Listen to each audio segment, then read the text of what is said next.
माँ जीजाबाई अपने छोटे से बेटे को रोज कहानियाँ सुनाती थी। वे कहानियाँ ध्रुव, प्रहलाद और अभिमन्यु की थीं।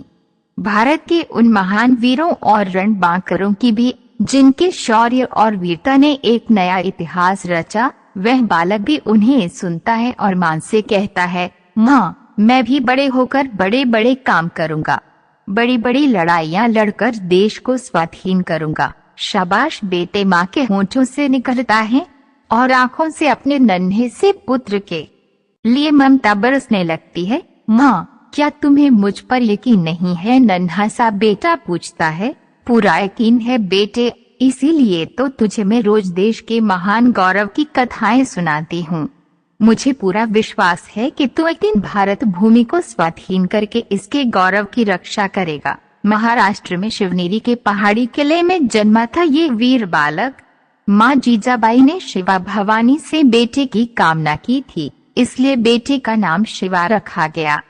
शिवाजी के पिता शहाजी ने तुकाबाई मोहते के साथ दूसरा विवाह कर लिया था और उसके साथ वे नई जागीर में रहने लगे थे। जीजाबाई अपने बेटे शिवा को लेकर पूना के निकट एक छोटी सी जागीर में रहने के लिए आ गई।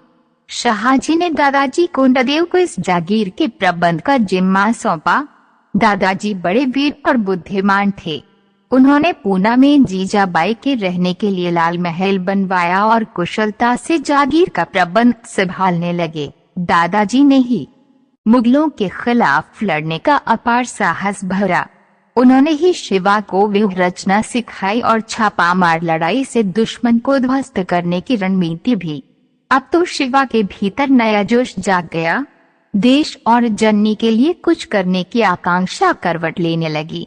जैसे जैसे शिवाजी बड़े हुए, उनके भीतर यह संकल्प और भी मजबूत होता गया कि अपना तन मन धन सब कुछ समर्पित करके हमें इस महान देश की स्वतंत्रता, गौरव और स्वाभिमान की रक्षा करनी होगी। देश की रक्षा के लिए जीवन भर लड़ने और अपना सब कुछ बलिदान कर देने वाले वीरों की सेना बनाकर अपना अभियान शुरू करना होगा। और जल्दी ही उन्होंने ऐसे तरुणों को इकट्ठा कर लिया जिनकी रग रग में देश के स्वाभिमान की लहर हिलोरे लेती थी और वह निरंतर उन्हें देश पर मर मिटने की प्रेरणा देती थी। जल्दी ही शिवाजी ने अपनी छोटी सी लेकिन बड़ी ही लड़ाकू सेना बना ली। उन्होंने समझ लिया था कि भारतीय जनता को हीनता से उबारकर उसमें आत्मबल का संचार करने और उसे ऊंचे आदर्शों की राह पर ले जाने के लिए एक स्वतंत्र राज्य की स्थापना बहुत जरूरी है। बस अब वे प्राण प्रण से इसी योजना में जुट गए और जल्दी ही सामरिक महत्व के कुछ छोटे पहाड़ी किले उन्होंने जीत लिए। इससे उनका आत्मविश्वास और बढ़ गया था। माता जीजाबाई का आशीर्वाद उनके साथ था। बड़े वीर और जुझारू साथी उन्हें मिल गए थे। मन में नई हिलोरें थीं। फिर भला उन्हें आगे बढ़ने से कौन रोक सकता था। फिर दादा कोंडादेव का बड़ा ही कुशल मार्ग निर्देशन पथ पर मिलता था। दादाजी कोंडादेव पिता के समान ही प्यार से उन्हें युद्ध और राजनीति की शिक्षा देते थे। इससे शिवाजी के भीतर साहस और सूझबूझ पैदा हुई। उन्होंने युद्ध लड़कर अपना स्वतंत्र राज्य स्थापित करने का निश्चय कर लिया।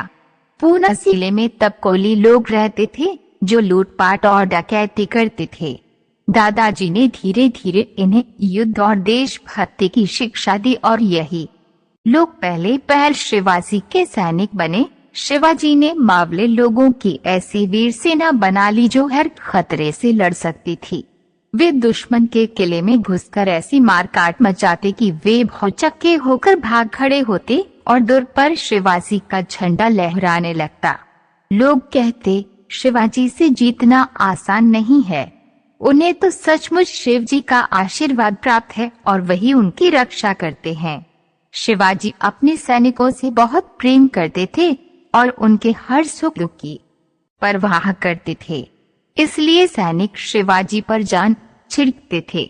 विजयपुर राज्य की हालत बिगड़ने पर शिवाजी ने अपने वीर सैनिकों की मदद से तोरणा किला जीता और उसका नाम राजगढ़ रखा। कुछ समय बाद दादाजी का देहांत हो गया। उन्होंने मरते समय शिवा को आशीर्वाद दिया, भवानी ने जो तुम्हें मार्ग दिखाया है उसे पर चलो, तुम्हारा मनोरथ पूरा होगा इसके बाद शिवाजी ने पीछे मुड़कर नहीं देखा। उन्होंने कोढ़ाना किला जीता और उसका नाम बदलकर सिंहगढ़ रख दिया। बाद में बीजापुर के सुल्तान ने शिवाजी के पिता शाहजी को कैद कर लिया, तो शिवा को उन्हें छुड़ाने के लिए बीजापुर सुल्तान के साथ संधि करनी पड़ी। बदले में उन्होंने बंगलुरु, कोंढाना और कंदपी के किले सुल्तान को सौंप दिए। पर कुछ समय शांत रहने के बाद शिवा दूने जोश से अपने अभियान में जुट गए। एक एक कर अनेकों महत्वपूर्ण किले उन्होंने जीते और अपने राज्य का दूर दूर तक विकास कर लिया। बीजापुर सुल्तान ने अफजल खां को उन्हें परास्त करने भेजा। अफजल खां के पास बड़ी विशाल सेना थी, पर शिवाजी जरा भी नहीं डरे। उनकी सेना का एक वीर सैनिक शेर था, जो सैकड़ों पर भारी था। दुष्ट और धोखेबाज सरदार अफजल खां भी यह बात जानता था कि शिवाजी को युद्ध में हराना उसके बस की बात नहीं है, लिहाजा वह छल और कूटनीति से उन्हें मारना चाहता था। उसने संधि और बातचीत की पेशकश की। शिवाजी अच्छी तरह जानते थे कि अफजल खां के मन में क्या है। वह धोखे से उनका वध करना चाहता था, पर शिवाजी भी पूरी तरह सतर्क थे। वे बघंगा पहनकर गए थे। जैसे ही उन्हें अफजल खां के बुरे इरादे का पता चला, उन्होंने बघंगे से उनका पेट फाड़ दिया और चतुराई से बचकर निकल आए। इससे शिवाजी की चतुराई और कूटनीतिक कुशलता की कीर्ति दूर दूर तक फैल गई। हर ओर शिवाजी की वीरता और साहस की कहानियां फैल गईं। शिवाजी में भारतीय संस्कृति की रक्षा करने और मातृभूमि को स्वतंत्र करने का भाव जगाने वाले समर्थ गुरुवार रामदास की प्रेरणा और आशीर्वाद शिवाजी के लिए मानव रक्षा कवच बन गया था। उन्होंने शिवाजी को आशीर्वाद देते हुए कहा था, तुम देश की रक्षा के लिए युद्ध कर रहे हो, इसलिए माँ भवानी का आशीर्वाद तुम्हारे साथ है। वे तुम्हारा बाल बांका नहीं होने देंगे। और सचमुच बड़े से बड़े खतरों से बचकर वे सकुशल बाहर निकल आए। हालांकि शुरू में समर्थ गुरुवार रामदास उन्हें बड़ी मुश्किलों से मिले। शिवाजी ने समर्थ गुरुवार रामदास की तेजस्विता के बारे में सुना तो उनसे मिलने के लिए विकल हो उठे, पर स्वामी रामदास भी उनकी परीक्षा ले रहे थे। वे उनके सामने आते ही न थे। तब शिवाजी ने प्रतिज्ञा की, जब तक समर्थ गुरुवार रामदास के दर्शन न कर लूंगा, तब तक मैं भोजन ग्रहण न करूंगा। आखिर शिवा की विकलता जानकर गुरुवार रामदास ने उन्हें दर्शन दिए। शिवा अपना सब कुछ त्याग कर गुरुवार जी की सेवा करना चाहते थे। तब गुरुवार रामदास ने उन्हें प्यार से फटकारते हुए कहा, तो क्या इसलिए तुम मेरे पास आए हो? तुम क्षत्रिय हो, तुम्हारा काम देश और प्रजा की रक्षा करना है।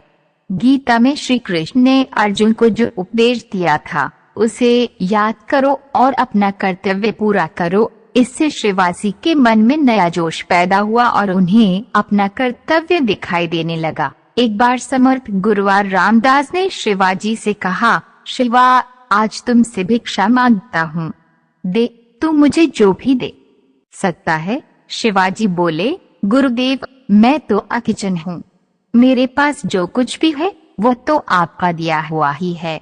स्वराज्य का सपना भी आपने ही मुझे दिखाया। एक छोटा सा राज्य मेरे पास है, इसी को मेरी तुच्छ भिक्षा समझ ले। इतना कहकर शिवा ने अपना सारा राज्य ही एक कागज पर लिखकर उनके दान पात्र में डाल दिया। इस पर गुरुवार रामदास ने मुस्कुराकर कहा, ठीक है शिवा, आज से ये राज्य मेरा हुआ, तुम मेरे प्रतिनिधि बनकर इसका प्रबंध संभालो। शिवाजी ने तभी से अपने झंडे का गेरुआ कर दिया। उन्होंने घोषणा की कि ये राज्य गुरुवार रामदास का है और मैं तो उनका एक सेवक मात्र हूँ। औरंगजेब ने शिवाजी की शक्ति को निरंतर बढ़ते हुए देखा तो महाराज जयसिंह को उन्हें पराजित करने के लिए भेजा। जयसिंह के समझाने पर शिवाजी अपने बेटे के साथ औरंगजेब से मिलने आगरा गए, पर औरंगजेब ने उनका अपमान किया और एक कोठरी में बंद करवा दिया। पर इस महान शेर को पिंजरे में कैद करना आसान न था। शिवाजी ने बीमार होने का बहाना बनाया। फिर धीरे धीरे समाचार आने लगे कि शिवाजी अब स्वस्थ हो रहे हैं। इस खुशी में उन्होंने फलों की टोकरी बाहर भिजवाए। उन्हीं बड़े बड़े टोकरों में छिपकर वे बेटे समेत किले से निकल आए। फिर घोड़े पर बैठकर बिजली की सी तेजी से अपने राज्य में जा पहुंचे। मुगल सम्राट औरंगजेब हक्का बक्का रह गया। जिस समय शिवाजी हिंदू रीति से राजगद्दी पर बैठे, उन्होंने दल बल के साथ रायगढ़ में जुलूस निकाला। आगे आगे हाथी पर भगवा झंडा था। ये वास्तव में समर्थ गुरुवार रामदास के वस्त्र का ही एक टुकड़ा था।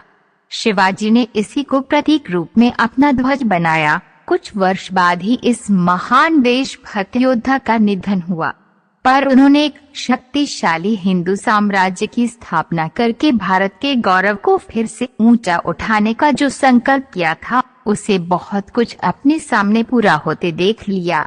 उनका स्मरण करते ही मन में वीरता की लहर पैदा हो जाती है। अगर शिवाजी की तरह ही देश के लिए कुछ करने का भाव हो, तो हमारा देश फिर से अपने पुराने गौरव और वैभव को हासिल कर सकता है, जबकि सारी दुनिया